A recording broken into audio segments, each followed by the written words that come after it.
I'm Amy Jo Martin. Welcome to the Why Not Now show.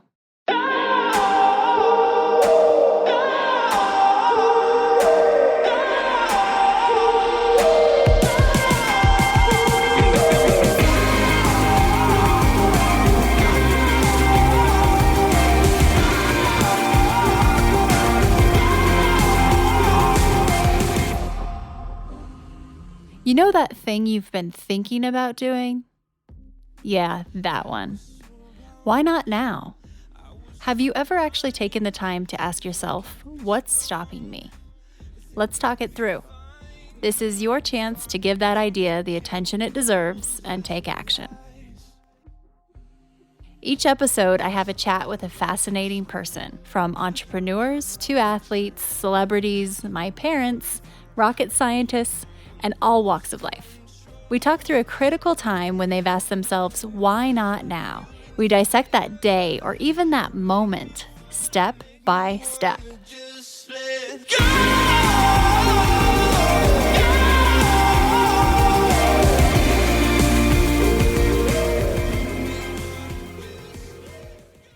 My very good friend Rehan Choudhry is on the show today. You are in for a treat. This is a good one. He started his career planning parties, big parties, events. He was the director of entertainment at Cosmopolitan Hotel in Las Vegas. And he went on to become the founder of Life is Beautiful, which is a festival that blends music, arts, culture, food, learning. And he's been planning parties now for a while, but they aren't just parties. There's a lot more to the people and the gatherings that he pulls together, sometimes hundreds of thousands of people that he's pulling together. And he's experienced some pretty big highs and some pretty low lows over the last couple of years. He talks through his journey and this concept of the fact that, we see all of these quotes on Instagram and quotes about failure. And we often hear, you fall down 7 times, you get up 8. But what we don't talk about is, well, why did you fall down? And what caused the fall? And how did you get up, literally and figuratively? That doesn't just happen. What can we share and take away and learn from each other? And Rehan talks that through. He's no longer with Life is Beautiful, the festival that he founded, the company that he founded a few years ago. And after a series of events internally, kind of within himself as well as externally, he has moved on to become the founder of A Beautiful Perspective, which has just launched. And it is quite the company. It's quite the concept, blending live events with media. I'll let him explain it to you, but the point here is it was a messy transition. It always will be if you are kind of departing from something that you created. Yet, he has definitely been willing to share his journey and let us learn. And I'm so proud of him. I'm grateful to be a part of the team at A Beautiful Perspective and help them out from an advisor standpoint. And it's something to keep your eye on. Nothing Rehan does is small. He always goes big. So you'll be hearing a lot more about it. But here's Rehan. Most of you know that I'm a big Headspace fan. And if you're new to the show, just as some background, I started using the Headspace app about a year ago, and it's been the single best thing I've ever done for myself. Here's the thing, though. Sometimes meditation and mindfulness is not what we imagine.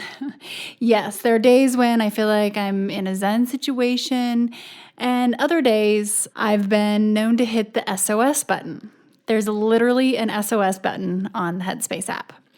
So there have been times where I've removed myself from certain situations and gone somewhere to push this button. One time I even escaped my car. So this quick 3-minute mind saver has kept me from falling down that rabbit hole in some way. Or even saying things I didn't mean, maybe texting or emailing something to someone that I didn't mean. It's like taking a breath of fresh air, and it just allows me to reset. And as Jimmy Fallon, who uses the app, has even said, it's great. This British guy comes on, tells me it's going to be all right. In fact, the British guy, Andy, who's been on the podcast, comes on and says this when you hit the SOS button. Okay, so you've hit the SOS button. So there's a pretty good chance you're feeling pretty stressed right now. So to begin with, I'd just like you to find a place where you can sit down just for 2 or 3 minutes, completely undisturbed. So maybe you already meditate, maybe not, but you want to start. Regardless of the case, let's be real. Most of us don't have a Zen sanctuary with a fluffy pillow, mood lighting to retreat to when we're about to lose it. So now you can literally have an SOS button that you push. It's a 3-minute pause thanks to Headspace. There hasn't been a time when I've hit that button and it hasn't made me feel better. Rehan, welcome to the show. How you doing? I'm good, Amy. How are you? I'm good. I'm happy to have you on and to ask you the ultimate question. And knowing you pretty darn well, you are a professional why notter. So you've got that going for you. But can you share a time hopping right in to the question and that critical moment where you asked yourself, why not now? Yeah, so I've spent the last few weeks thinking about this in preparation for getting on the show with you.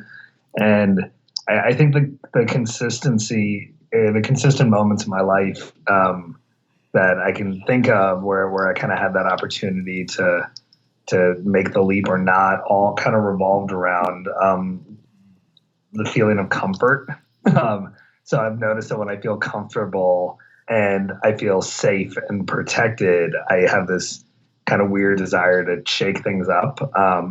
And when I was younger in my career, it wasn't as focused. It was far more emotional. But I think over time, I've matured a lot more.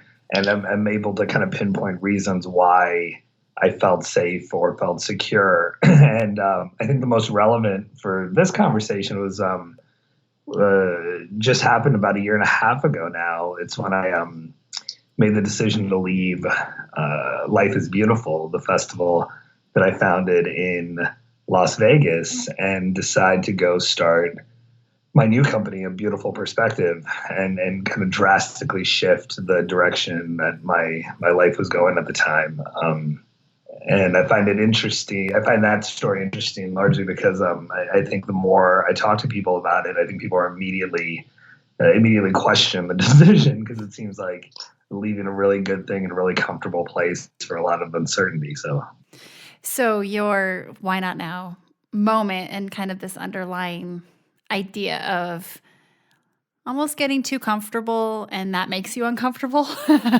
Or do you think part of it was, obviously a number of factors, but when you decide to make a big change like that, what goes through your mind? And even having spoken with you recently about getting ready to kind of publicly launch this new company, you just said, I'm a little bit nervous, and I haven't been nervous in a long time. But that's a good sign. It's like you use these indications and indicators that some people might think are very negative, and you realize they're actually the right thing, even though they're uncomfortable.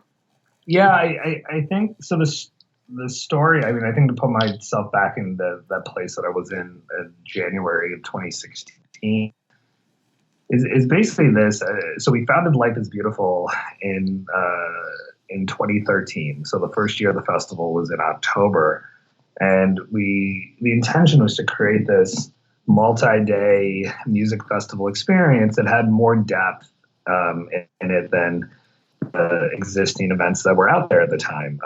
And I wanted to experiment in a couple different ways. So one is to shake up the programming model of a traditional festival and not focusing entirely on music, but focus on music, food, art, and learning as complementary experiences to kind of create a more holistic world within the festival grounds. And then the second was I wanted to really focus on the social impact space and trying to make the world a better place.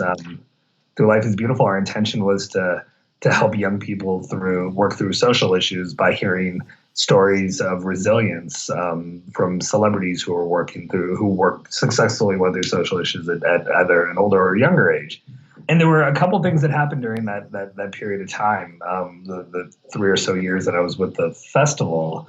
One was I realized how impactful a large scale, highly immersive experience like that can be on our audience. I think people understood right away what we were trying to accomplish, and our audience fell in love with the event very, very quickly. So I think that there was some level of excitement there that we were striving for, but I don't think we realized we were going to achieve in such a short period of time.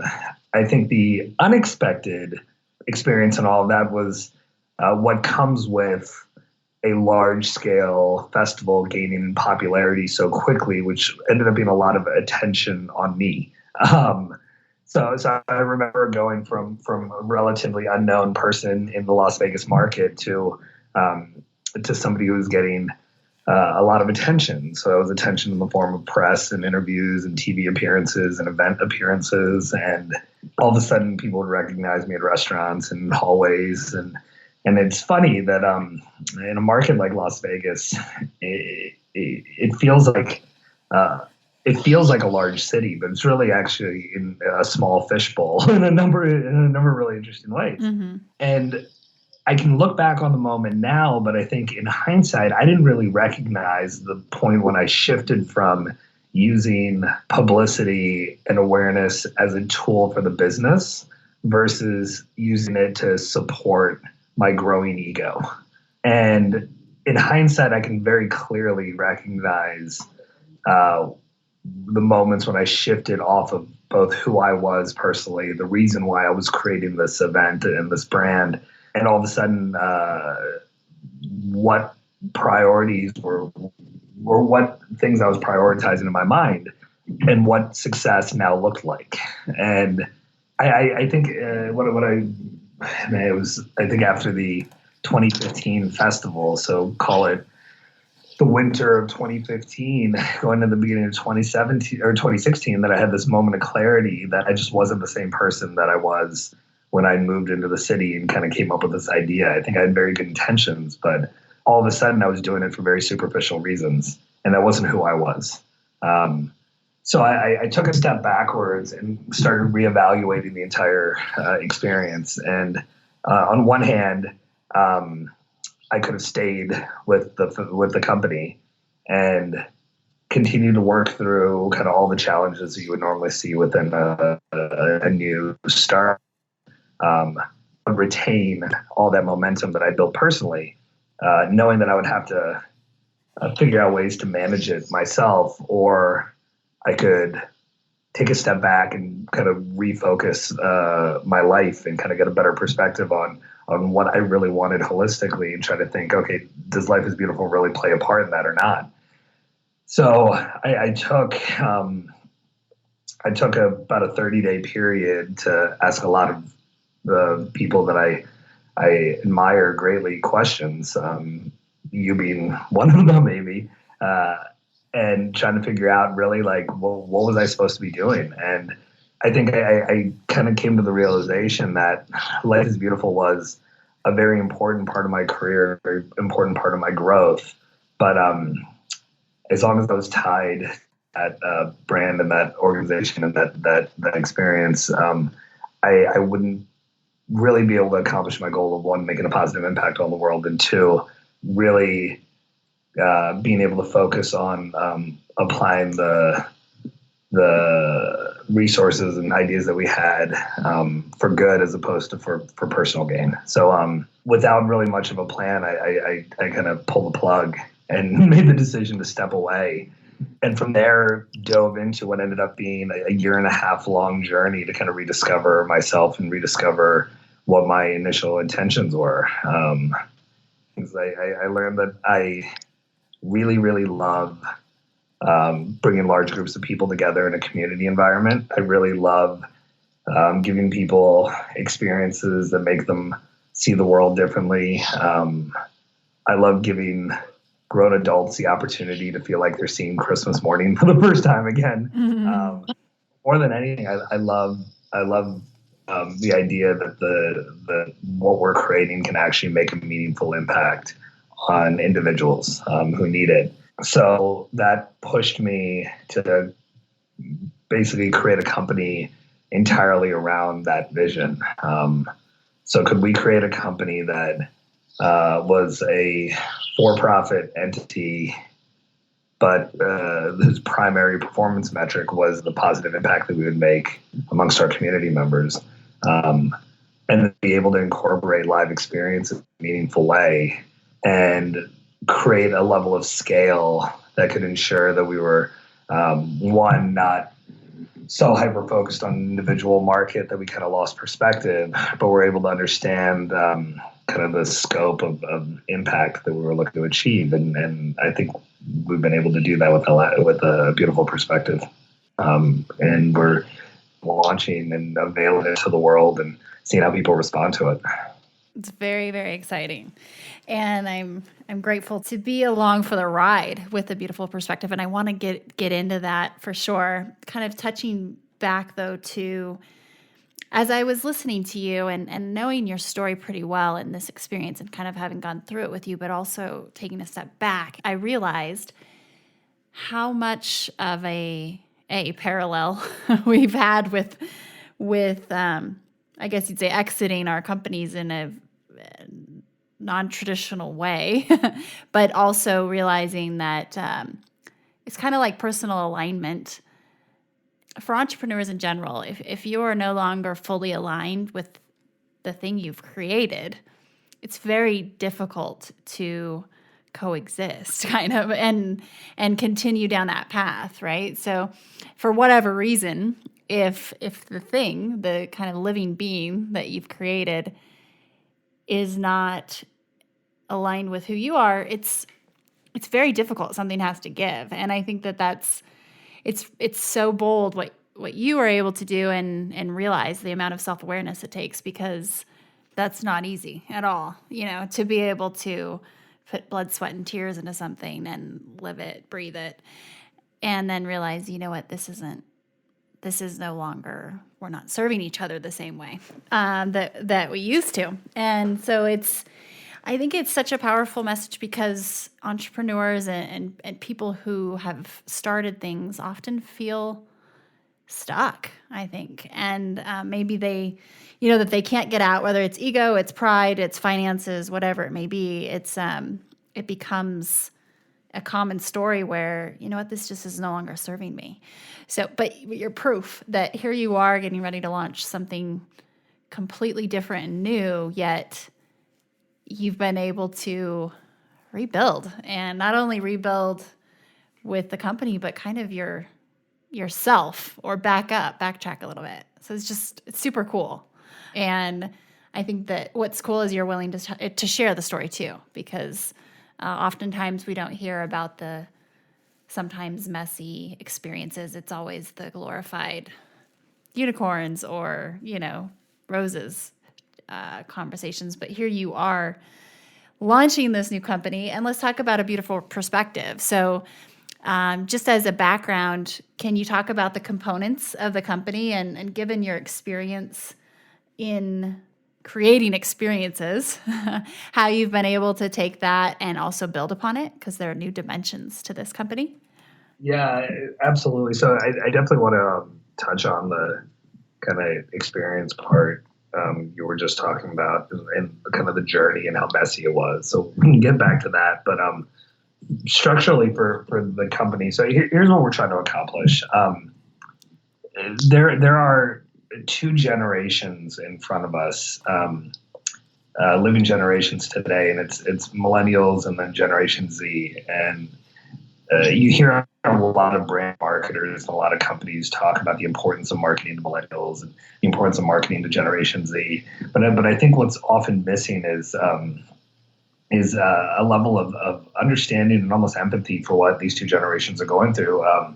Just by the sheer nature that they're the first two generations to be born and raised in a post-digital and post-social media era. And I think throughout history, there's always been this separation between previous generations and new generations, saying like, oh, they just older generations are saying, well, they're young and they're immature and they don't understand, and younger generations are saying, well, you don't know what we're going through. But the reality is the world fundamentally changed with the introduction of Facebook and Instagram and Snapchat, and here's how.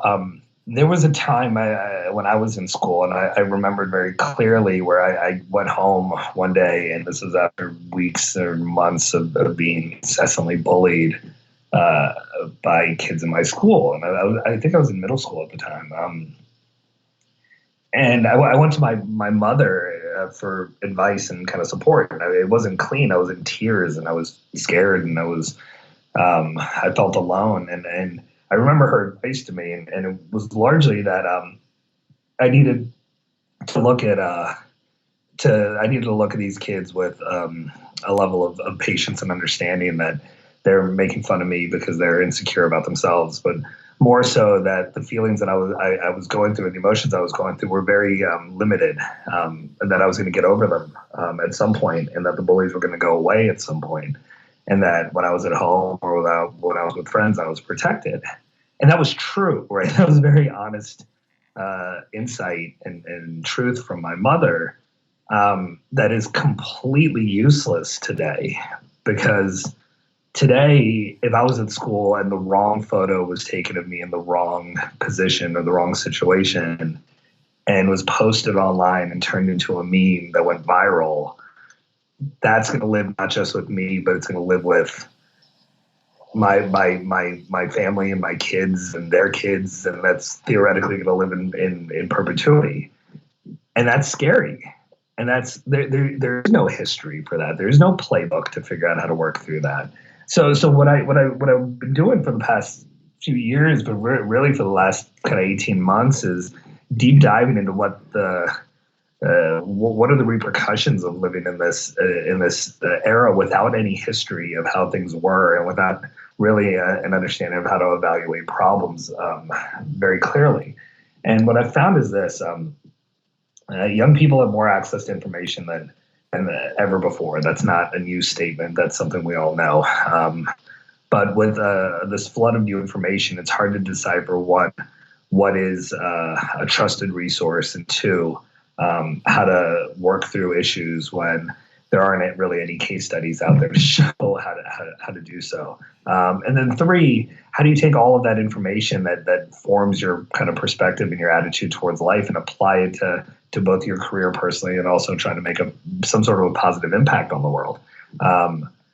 And so like I basically laid that out as like that's the problem. That's kind of what we're trying to solve for. Is you have an entire generation in need of some sort of trusted resource of information that they can go to when they're either looking for ways to make an impact or make decisions in their life, or try to figure out where they should be heading. And then the second part of that is like any generation or anyone, people need communities to become a part of. They need communities of like-minded people, or people of similar motivations, or people of similar age or interests, to be able to come together and discuss.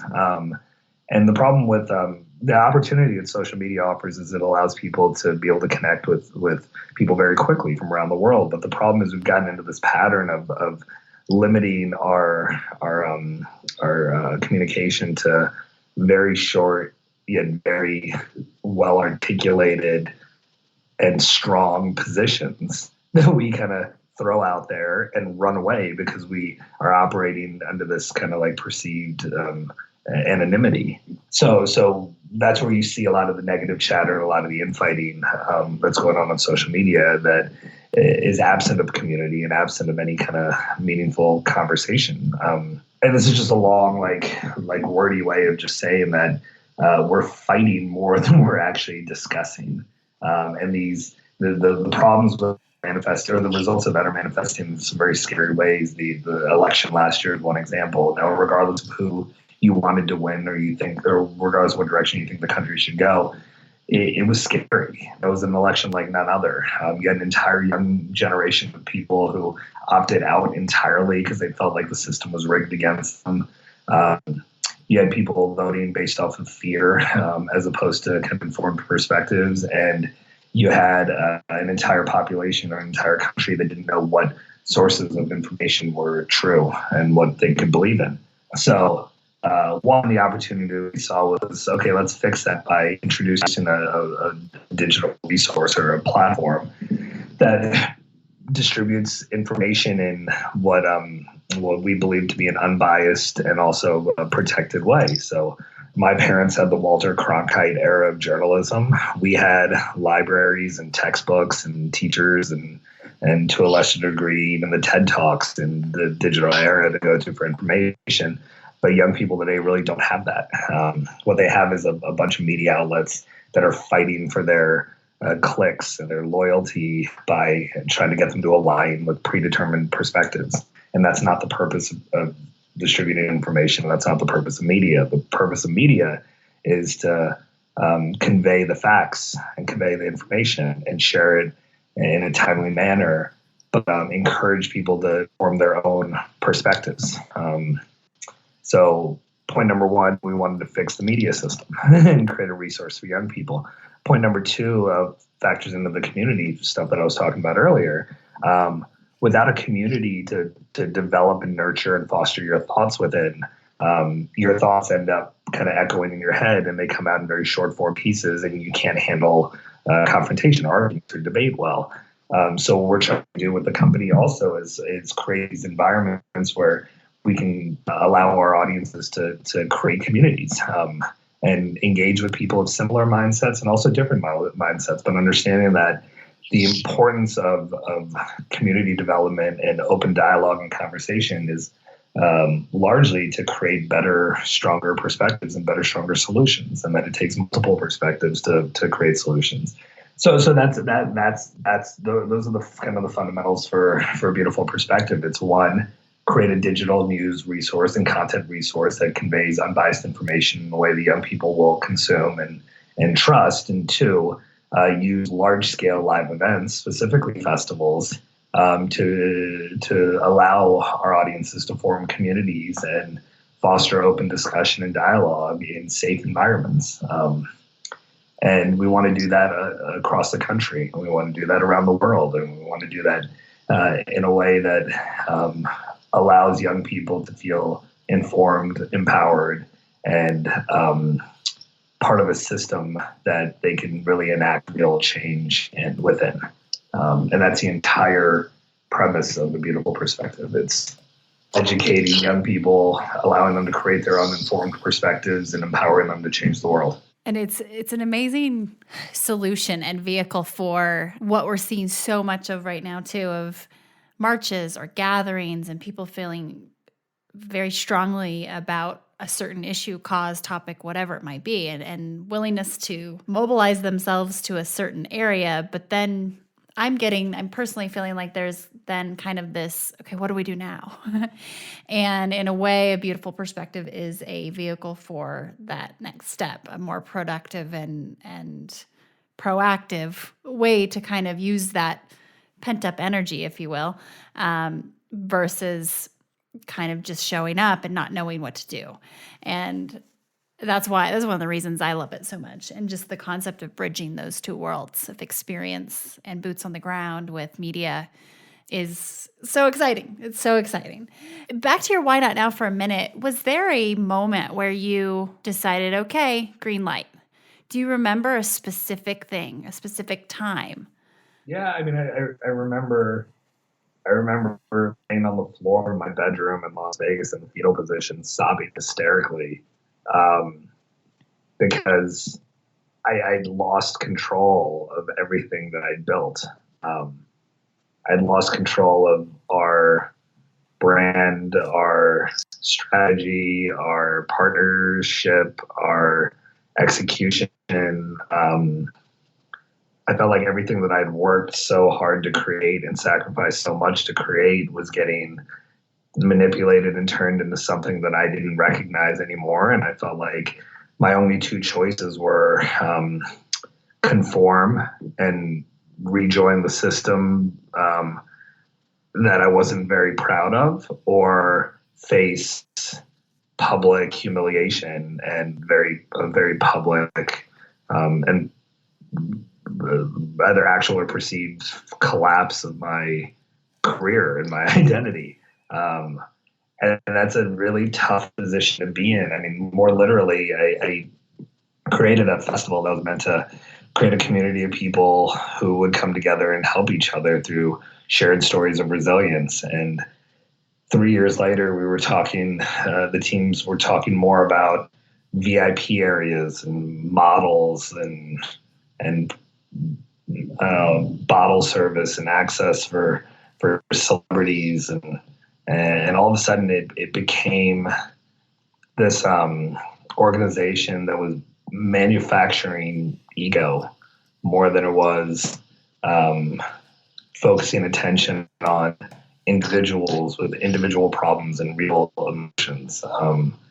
One of the the stats that I learned over the last few years is one in 14 teenagers are going to attempt suicide, and that is a terrifying number. But it's even scarier. I mean, it's terrifying now, just on a in a conversation just with you and I. But when you go to a music festival and you see 100,000 teenagers, it's absolutely heartbreaking and terrifying.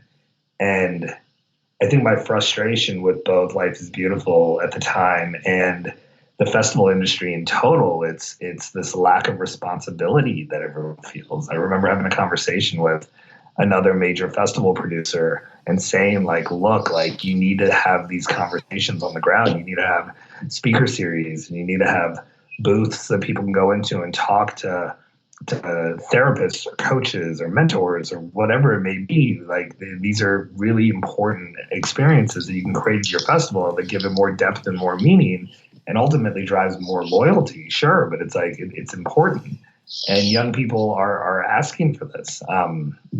And I remember the response was almost literally, almost word for word, we're trying to create a party. We're not trying to create downer experiences by talking about bullying and teenage suicide. And it just hit me like how disconnected festival and event producers are right now. I was at Coachella last year, which is one of the greatest festival experiences on the planet. It's America's music festival. I was there last April in 2016. And if you were to poll everyone on the planet during that time period, I think that one of the top 5 topics of conversation was the battle between Hillary Clinton and Bernie Sanders for who was going to get the Democratic nomination. And everyone in the world was talking about it. It was one of the most important political moments of in our history, and definitely of our lives. Everyone on the planet was talking about it, except for the 600,000 people that were at Coachella over those 2 weekends. Because festivals today are creating a utopia environment, and not an environment for youthful activism. And I say that out of concern because that's where festivals started. Mm-hmm. Woodstock was a generational movement against war and striving for peace and against conformity. Live Aid was literally celebrities and musicians coming together to make a positive impact on the world. The Tibetan Freedom Festival was named after the mission to free Tibet. This is what events were supposed to be. And somewhere along the way, we lost that. Somewhere along the way, events became an opportunity to disconnect from the realities of the world. The good thing for me is I'm not alone in my thinking. You've got these 2 generations that I started with, millennials and Generation Z, who to the tune of 94% believe that they can make a positive impact on the world. 70% will switch brands and to ones that make some sort of social contribution or social impact. They're highly aware, socially aware, and highly conscious, and they don't want the information filtered from them. They want exposure to everything that's going on, and they want to filter it out themselves. So they don't want to see experiences where you're not talking about the environment collapsing around us. They want to hear about it. Now, whether they decide to opt into the conversation or they decide to go see Kanye perform, that's their choice. But they don't want to be stripped from that.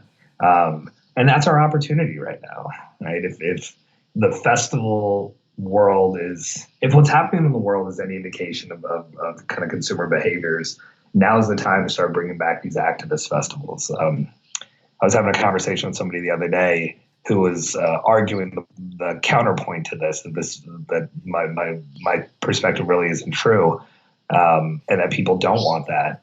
And I had to explain to them that the largest festival in the world is not one of the top 10 music festivals. It was the Million Woman March. If people don't have an outlet to be able to voice their concerns in a constructive, or not in a constructive, but just be able to voice their concerns of what's going on in the world, they will get together to the tunes of millions and march the streets for change. I think that we can organize them more frequently throughout the year and give people even more opportunities to combine their entertainment experiences with their desire to see real social change and impact.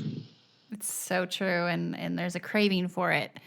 It's real. It's bringing up things that are happening around us versus kind of that escape to that utopia that you referred to. And I realize we're hopping kind of from the evolution of your story and a beautiful perspective, but going back and kind of not brushing upon this journey that you've been through. I remember speaking with you one day, and it might have been the same day that you just described, where it was like, what has just happened? But there was a moment when there was a logo redesign for Life is Beautiful. Are you laughing? And you called me. And I think we might have both seen it at the same time, or anyway, you saw it first for sure. And it wasn't anything true to the original vision that you created for the company that you created and founded. And I knew at that moment, and I think you knew too, that your future was not Life is Beautiful. And it hadn't been absorbed or really fully realized or maybe truly accepted, but we both knew. I knew I could already fast forward to today because knowing your character and knowing your abilities and your experience and your talent. So I knew that this was going to be fine for you.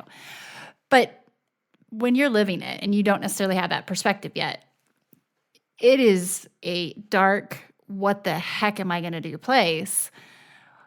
What's the one thing you have learned through that whole experience? Because now you are so much further down the road and you know your resilience factor to a certain extent, and it's a blip on the radar. But at the time it was world crushing.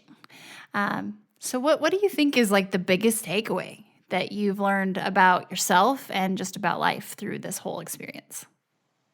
I think part of it is the universe, and I believe this more than ever now and today, the universe, when you're heading in the wrong direction, will give you a lot of like subtle hints that you're veering down the wrong path.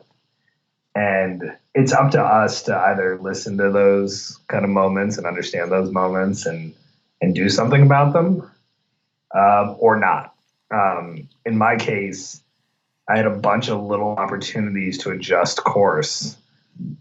But instead of doing so, I gripped harder and harder and harder. And I was just holding on for dear life because I thought that if I let go, I was going to fall into oblivion and never recover. When the reality is like when you're veering off course, it means that there's somewhere else that you're supposed to be.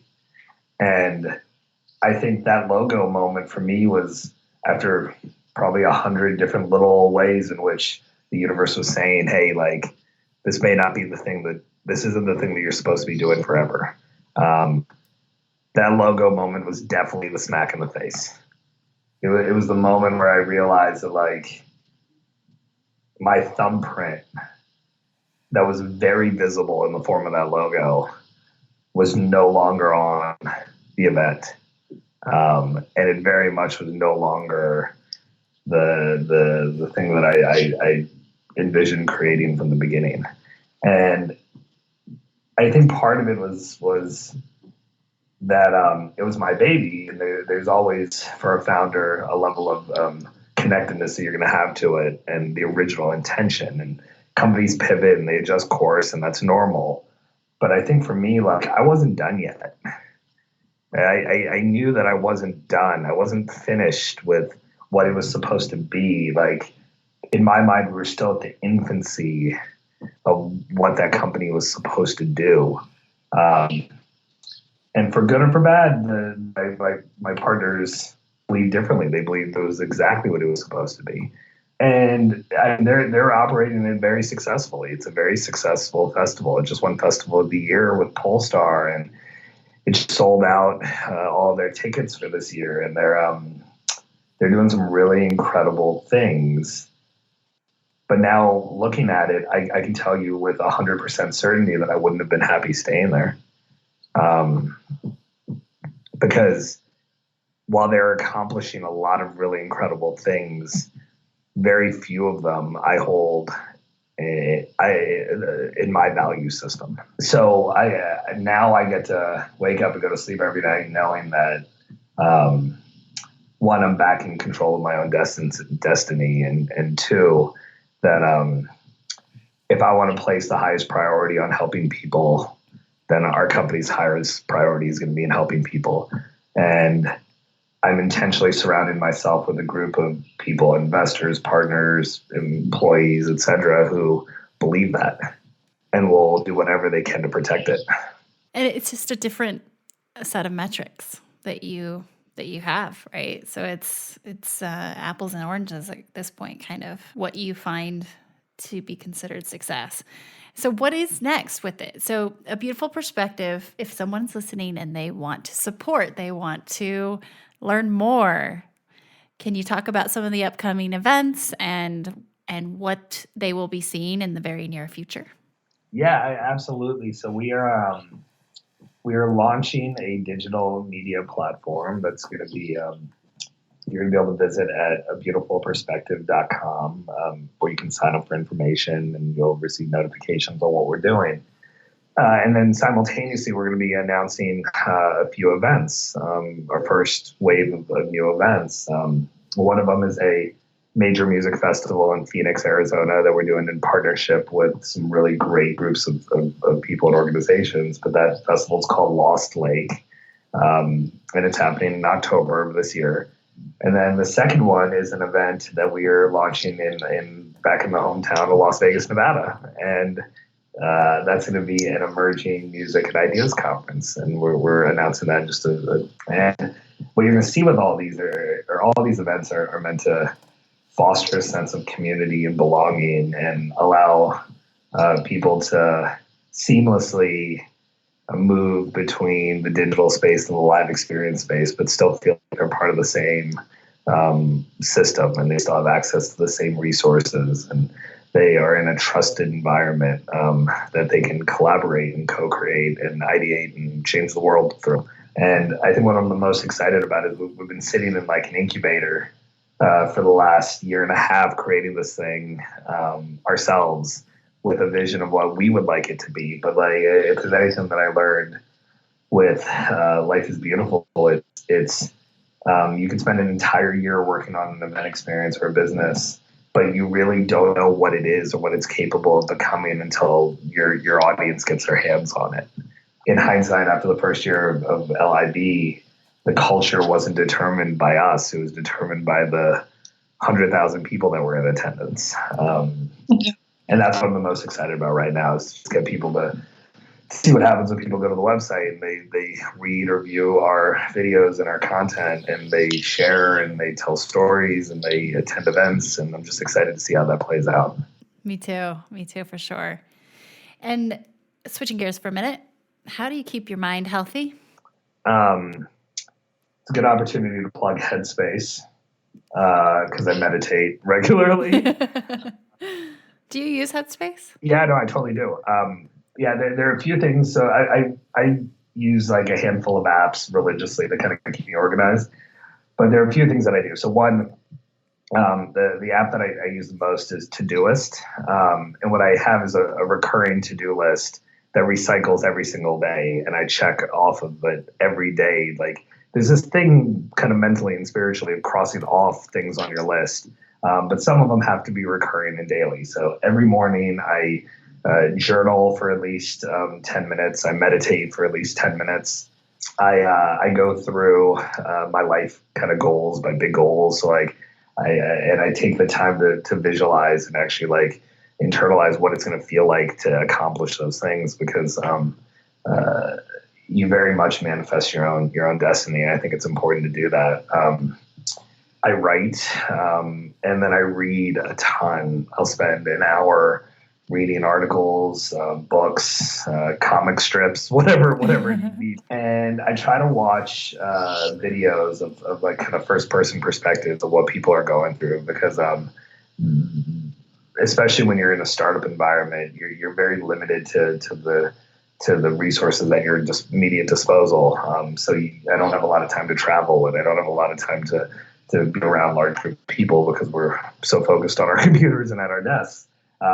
So videos help quite a bit, but then also I like to immerse myself in kind of collaborative and creative environments. So I'm a member of Noya House in New York City, and I work out of here 5 days a week because there's just a large community of people who are entrepreneurs and inventors and creatives who are all just doing really incredible stuff. And I like to immerse myself in that environment and have a lot of really great conversations. So those are kind of the big ones. But yeah, I mean, headspace and meditation has completely changed my life in a very important way, because like I have adult ADD, and if left to my own devices, I end up staying inside my head quite a bit and creating taking problems and making them worse, or taking stories or situations that are happening and making them seem scarier. But there's something about taking that like 10 to 15 minutes every morning and just calming my mind and creating focus that allows me to kind of wash away a lot of that pent up emotional stress. And it allows me to just focus on issues very clearly. But yeah, those are good ones. Yeah, I could eat better, but I really like junk food. Yeah. And quesadillas and things like that. Yummy. So, okay, wrapping up here, a couple of rapid fire questions. Are you reading anything right now that you're really enjoying, book wise? I'm simultaneously reading a few things. I just finished The Kingdom of Happiness.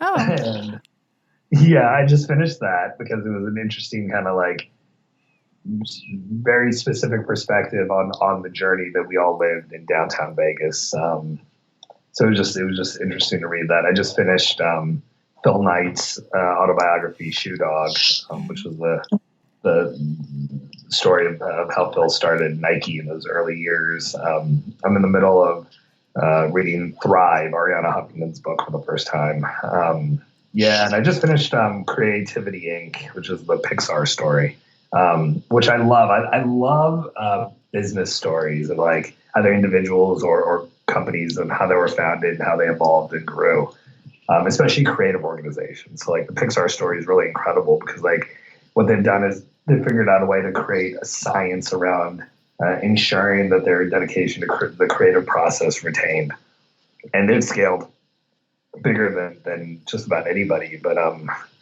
it's just really cool to hear those stories. So yeah, those are good ones. What keeps you up at night?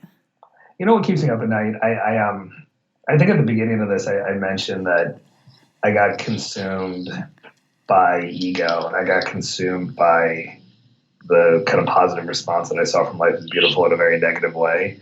And what keeps me up at night is I often think about the people who I let down during that period, or the people who I could have given more of myself to if I wasn't focusing so much on myself. And that keeps me up at night. And it helps me, though, because it allows me to put a higher priority on the people who have dedicated themselves and their resources and their time to this new company.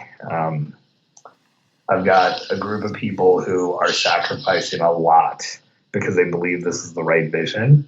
And I have two metrics for success. And one is to ensure that our audience is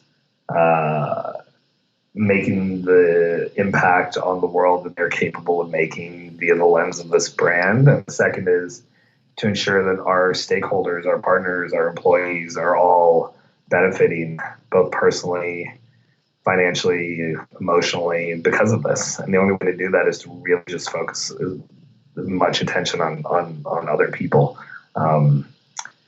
And if there's anything that I learned throughout the process, it's that it's the attention and the excitement that entrepreneurs and founders get with their companies can be a real limiting factor in success, as much as it can be a solid kind of strength or an opportunity to create impact. You just got to keep yourself in check and surround yourself with people who are willing to tell you when you're going off the rails. True. Pirates or ninjas? Who's tougher? Ninjas with spirituality. Pirates don't have any spirituality. I think pirates have an incredible sense of camaraderie and purpose, even though there's like a bit of like the storyline that they're individually kind of selfish, but I don't think that's entirely true. Like when you see like the stories of pirates or hear the stories of pirates all operating on a ship in isolation, working together, that's kind of the greatest sense of community. I think ninjas carry an incredible sense of kind of individual spirituality that and thoughtfulness. I think pirates fight out of necessity and group dynamic, and ninjas fight as a last resort. Interesting. Ninjas have that quiet confidence about them. I forever will feel indebted to defending pirates after living on a boat for a while. So I always have to try and kind of give them the props that I think they deserve. But I hear you. It's a good explanation. And last question, what would you tell your younger self? And you can choose which age that would be. I think the consistent, there's something that I keep relearning. It's funny, you think I would have figured this out by now, but I keep relearning it. And it's with every new level of achievement that I hit, I get this feeling in my heart and my stomach and in my mind that like, if I fall from this peak, I will never achieve it again. And the reality is that that's a flawed perspective, right? So if you achieve a certain level or hit a certain level of accomplishment and you fail at that, you don't drop down a level, right? You reached that it's like climbing a mountain. Like you reached that plateau, you reached it. You're there. You can live there for eternity if you want to. Like there is no imminent collapse that you'll never recover from. And I think that's part of my problem is like, or at least it was part of my problem when I was younger, is I would always think that like I had to hold on to this moment for dear life because if I let go, I would never be here again. And I even felt that way with Life is Beautiful. And I think if I could go back to a moment, it would be when I was on the floor sobbing hysterically at the point that I knew that I was either going to have to change myself or leave LIB. And I would tell myself that like, I've already, like I created it. It happened. And no one can ever take that away from me. And the question now isn't, can I recreate that? But it's, what am I going to do with that experience? And what's the next thing going to look like? And what's the next step? It's just this fear of falling that I think cripples people or limits their ability to progress. And we shouldn't be afraid of falling. Like for every level of new achievement, that's our new floor. That's the floor. So it's just about what's next. So yeah, I think that's where I'd go. I love that. The visualization of what you just described, you know, like if you use the word failure or if you use learning, whatever it may be, something doesn't go the way you want it to. It's not necessarily falling, it's more of a plateau. And that's really cool. I mean, that it just shifts my perspective in thinking about a lot of different things with the lens of progress. You know, what does progress really look like? And it's not going backwards if you fall down necessarily. It's just a plateau, and then you probably are redefining what the next mountain looks like. But I mean, one thing that I think in some capacity needs to be addressed in life is this notion of like this false notion of what perfection looks like, or that we need to achieve perfection. So like one of the things that I was thinking about during this is, in business now, we see so many buzzwords. We see so many like perfect quotes and perfect lines. So when we were talking about the failure stuff, I can just imagine seeing a meme of like don't be afraid to fail, or like everybody fails, or fail a million times for the one successful moment that changes your life. And it's like, those are great and all. Hashtag inspo. Just like. Yeah, but I think what we're not doing is we're not putting enough of a value on the actual stories. Right. So it's not about failing 100 times. It's like, what are the stories of those failures?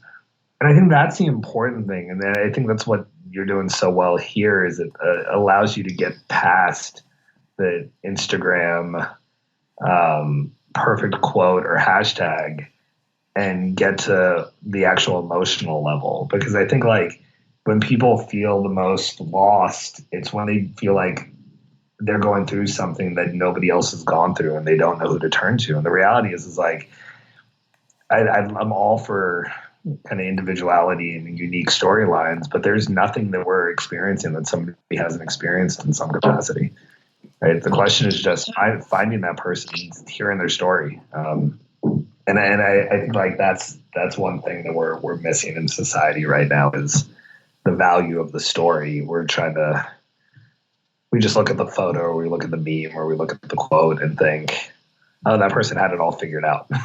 Exactly. It's such a good point. And even if that story is shared with one other person, or you never know who is going to pick up on things or something that you went through, and it might help them a great deal. I love this line that Robin Roberts has used many times, and it's make your mess your message. And it's like, yes, we do live in a world where it's highly edited, and people, myself included, we like to show our highlight reels, not real life. And because we're exposed to that all day, every day, sometimes we forget that actually things can get pretty messy, but that's the beauty, and it's all stuff that's happened to someone else too. But thank you for coming on the show, and congratulations on a beautiful perspective.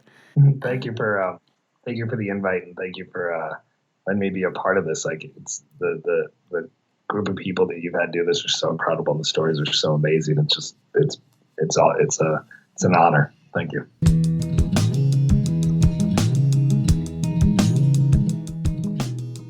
For me, Rehan's last point about the fact that as individuals, when we accomplish something, and then maybe down the road we fall down or something happens, we don't lose that accomplishment. We still have that, and we don't necessarily fall down below where we were before we accomplished something.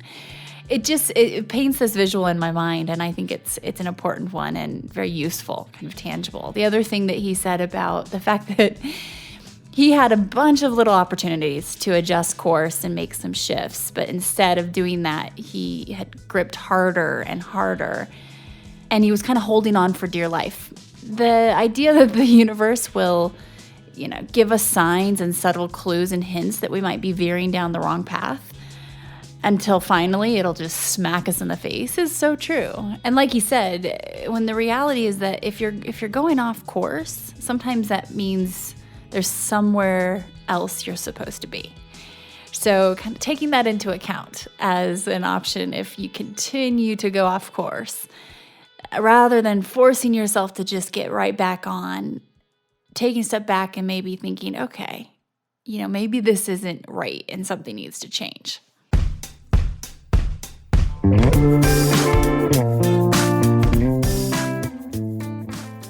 I want to hear what your why not now is. Please share it with me on Twitter, Instagram, or Facebook at Amy Jo Martin. I'll send a signed copy of my New York Times best-selling book, Renegades Write the Rules, to the first 200 people who listen, rate, and leave an honest review of the podcast in iTunes. And you'll also get a free month subscription from our friends at Headspace. This is only available to Why Not Now listeners. Once you've left a rating and review on iTunes, just email your iTunes handle name and your mailing address to whynotnow@amyjomartin.com, and we'll get your package in the mail to you. For detailed show notes, head to amyjomartin.com/whynotnow. That's where you'll find links to things we discussed on the show, special offers, and how you can keep in touch with guests. Hat tip to my buddies Ash and Devin at Rock Salt Music for our tunes today. You just listened to the talented John Coggins in Let's Go and Let It Ride. And a jump high five to my talented husband, Richard Gruer, for producing the show and being patient with me. See you next time. Until then, why not now?